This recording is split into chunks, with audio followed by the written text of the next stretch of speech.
Well, hello everybody, this is Dear Mama Sal, and it's Thursday. And don't get too excited because I think I'm going to be working again tomorrow. So I'm still trying to catch up on having had a couple of days off because I was ill. I just don't want to lose that income. So I'm going to put in extra hours. Anyway, so I'm doing very well. It's -1, quite balmy, 31 American. And generally life is good. It'll be even better once I wake up.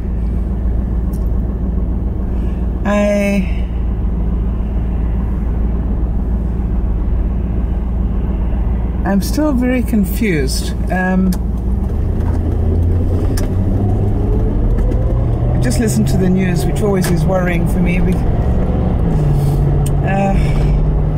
I'd heard about the 16-year-old who got drunk, got in his car, killed 4 people, and is not going to jail. And the reason is because he's too rich. That his parents didn't teach him discipline, therefore he is not guilty of a crime. Well, they're going to put him on probation for 10 years in some fancy rehab center. That's going to cost $500,000 of the dad's money. But really, that is so scary. You know, it's got to the stage where if you've got enough money, I think you can get away with almost anything these days. And I just don't understand the law. I understand he's a minor, but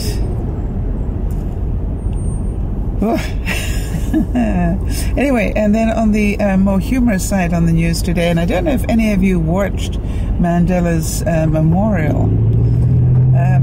But if you did, you would have seen what I saw. And it's really interesting because sometimes you see things and your mind reacts, and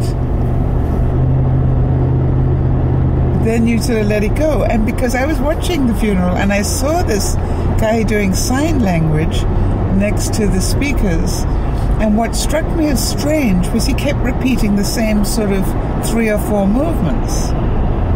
Now, I know very, very little, if nothing, about sign language, and even I was going, that's really weird. And then this morning, or last night, whenever it was, I find out the guy was actually making it up as he went along. And hence the reason that he kept repeating stuff. They sort of liked that movement, so he repeated it. And of course, the bigger question is, how did this guy ever get on a stage with these world leaders? And this morning, part of his defense of what he did is that he himself is mentally ill. Hello? And you got him standing next to the President of the United States?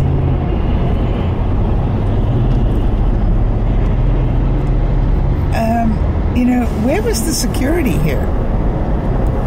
Anyway, very embarrassing for South Africa, I'm sure.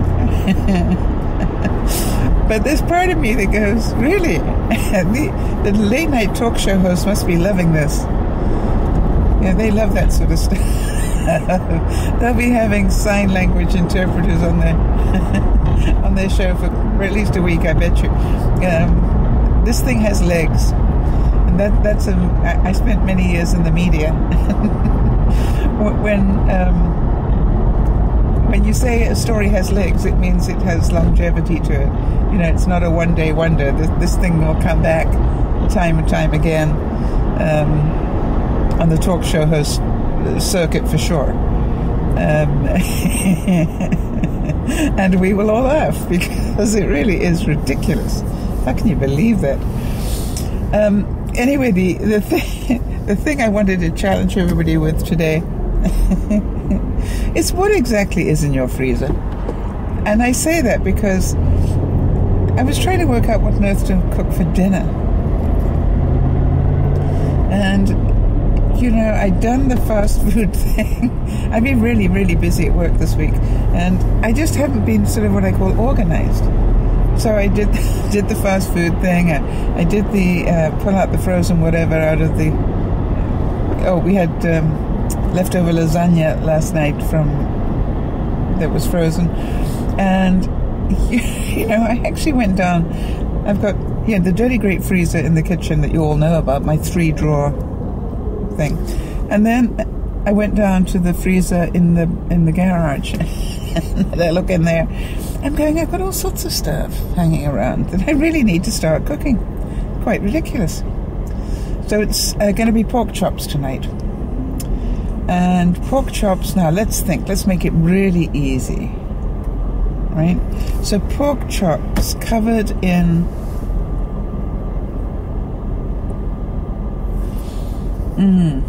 mushroom soup. With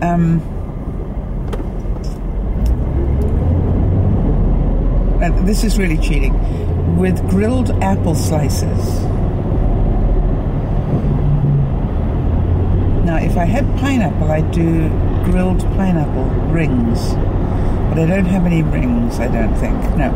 Okay, so it's going to be, I'm going to take an apple and core it, you know, take the core out of the center of it, and then cut it so that it makes rings. And then I'm going to put those rings on my George Foreman grill and grill them. So that becomes sort of like a fruit vegetable. I know it's a fruit, not a vegetable. But sometimes fruit's really good with dinner. So pork chops, throw a can of soup over, that won't take long. And while I'm doing that, I can grill the apple. And then some peas, because I haven't had peas for a while.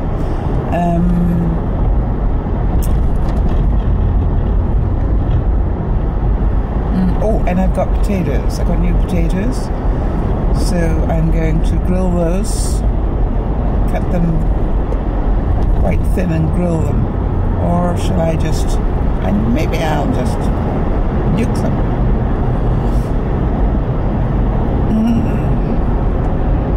Yeah, grill them. They're tastier grilled. Okay, so that's dinner tonight. Got that one worked out. Very simple. Probably take half an hour maximum. The pork chops are already out in the fridge. And it can all be done on the George Foreman grill, which I quite honestly can't live without. And I wonder if any of you used you. I think the two kitchen gizmos I can't live without now are my George Foreman grill and my Magic Bullet. I use them both every day. And again, what I'm taking to lunch is a cup of stew, I guess is what it is, that I've actually put into the Magic Bullet with some extra water, and I've blended it all up so that it becomes soup. And that's my lunch today, and very filling because it's got all the vegetables and other goodnesses in it. It's a couple of bits of meat for the protein, and that's going to work really well.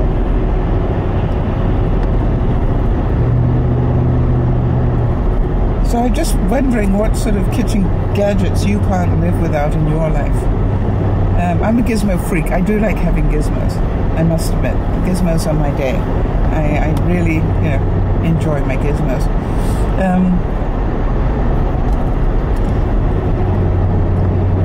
And I think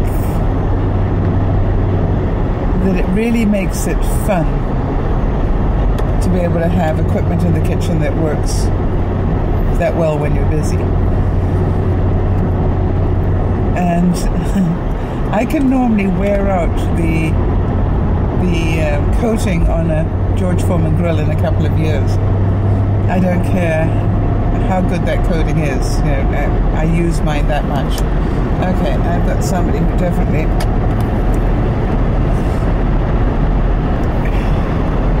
is going a lot slower than I would like this morning, so I, for one, are going to be.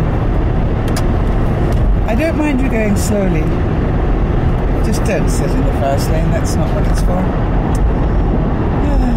Yep, somebody else is overtaking and another one. Okay, I wasn't the only one frustrated by that. Okay. So, I did quite well on the getting ready for Christmas thing last night. You will notice that I'm updating my Facebook every day to let you know how I'm going. The next major thing, I guess, is to get the groceries ready for the bake-up.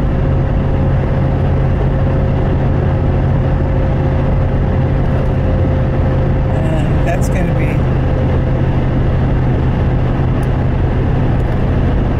a big step forward. Now, I don't care how many lists we write about getting all the right things for the bake-up. I know from experience, we will never, ever get it all. It just is one of those things. You'll still be back for more. So now what else do I need to do? I need to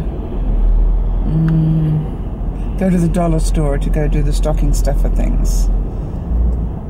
Especially this year, because I don't have a lot of finances this year, so we're going to be a bit more creative about some of the presents.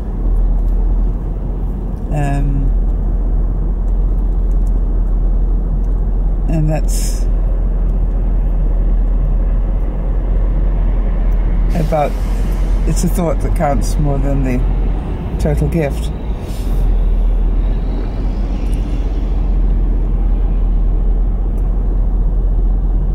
So I wonder if anybody else is having what I call a creative Christmas this year, because the finances are not as good as you would like. And it's strange, because I'm really making a point of going home and doing 1 hour of Christmas. I don't care what it is. It's like cook something, do something.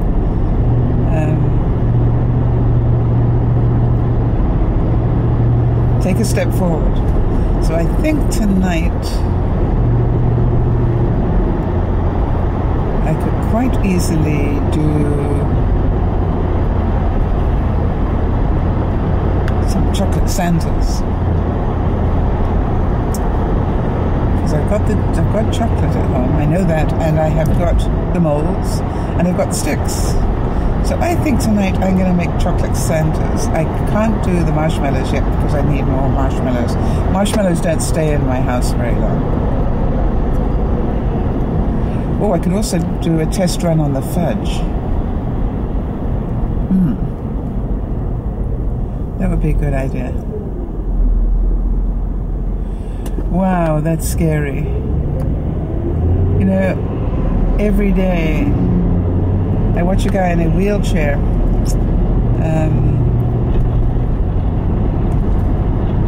on his way to work, and he obviously goes to work roughly the same time as I do, because I see him regularly.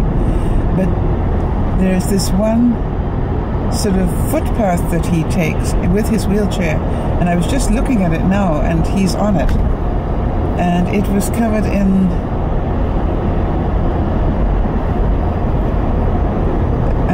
leftover snow, and I can't help thinking it's a good job that the temperature is a little warmer this morning, so that isn't solid ice. Can you imagine trying to come down a quite steep path in a wheelchair if that path is icy?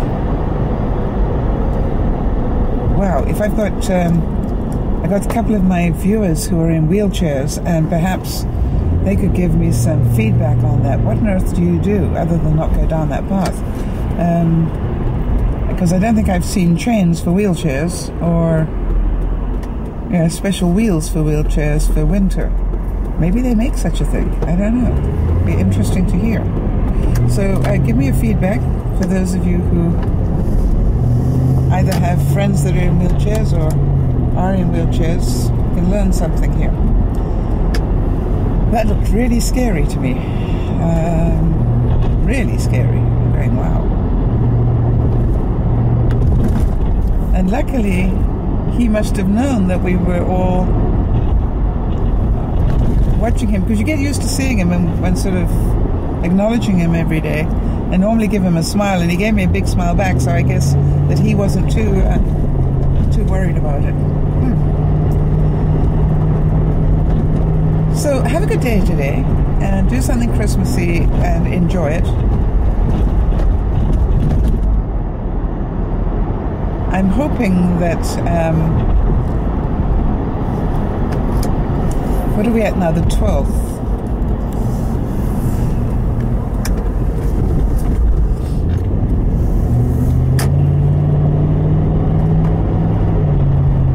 Not many days, right?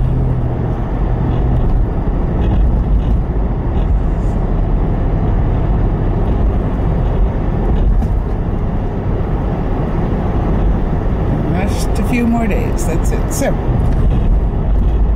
I want you all to have a great day. I want you to be amused by something, as I was by the sign language interpreter guy, whatever you call him. Be outraged, as I was, with the sentence handed down to the 16-year-old who'd killed 4 people. In other words, have emotion, but keep it under control. And that's really what this is all about. Everything that we talk about each morning really is about having the ability to control your emotion. Don't let any of it overwhelm you and control you. Just it is what it is. Alright, so hear it, feel it, and don't overreact to it. That's your motto for today. Hear it or see it, feel it, but don't overreact to it. Just don't let it ruin your day. I just wanted to give a big shout out here to Laurie down in Louisiana. Laurie, thank you for your kind words. I am glad that the vlog that we did had helped Brock. It was very generous of you to ask me to do a special vlog for somebody else, and I can't help thinking that that is so typical of you, that you would seek somebody out that really needed a virtual hug and then bother to contact me and ask me to do a particular video.